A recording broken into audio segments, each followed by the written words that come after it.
If you're enjoying this podcast, explore The Calm Operator, a practical survival guide by Steve Barker, published by Book Central. Built for pressure, it helps you stay composed, think clearly, and act effectively in outdoor, urban, and emergency situations. Find the book on Amazon or through the Book Central website. When most people hear the phrase advanced navigation, they picture a compass, a map, and maybe a GPS device. But in the real world, advanced navigation is much more than finding your way from one point to another.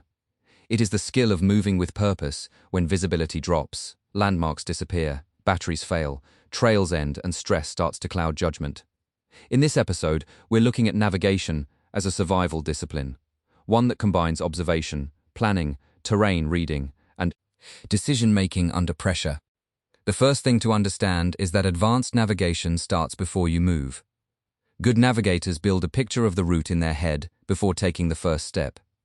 They study contour lines, identify high points, low points, waterways, ridgelines, man-made features, and likely hazards. They also think in segments, not just destinations. Instead of saying, "I need to get to that ridge," they break the journey into checkpoints, bearing changes, and natural handrails.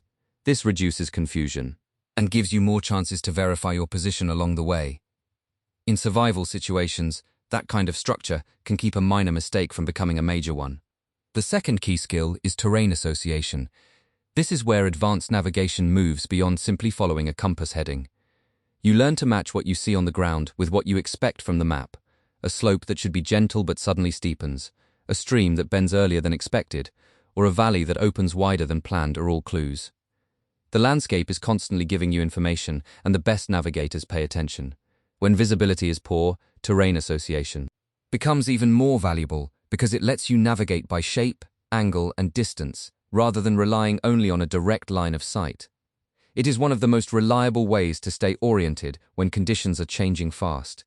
Another major part of advanced navigation is managing errors before they compound.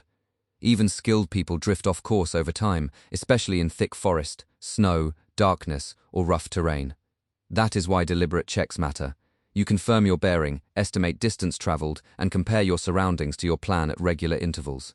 If something feels wrong, you stop and correct early. Confidence is useful, but overconfidence gets people lost. In the field, a short pause to reassess is often faster and safer than pushing ahead on a bad assumption. Advanced navigators know when to commit and when to slow down.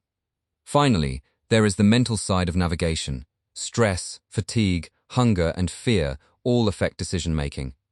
If you're tired or cold, a simple route can suddenly feel confusing. That is why advanced navigation is also about discipline. You keep notes, build habits, and avoid making rush decisions just because you want to keep moving.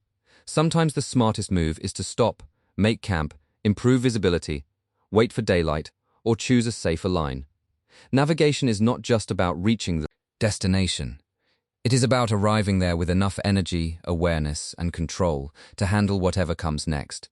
Advanced navigation is what separates basic movement from true fieldcraft. It gives you the ability to move calmly through uncertainty, use the landscape as an ally, and make better decisions when the situation is noisy, difficult, or dangerous. Whether you are hiking remote country, preparing for an emergency, or building serious outdoor competence, this is a skill that pays off every time you step off the easy path. Learn it well, practice it often, and it will quietly become one of the most valuable tools in your survival kit.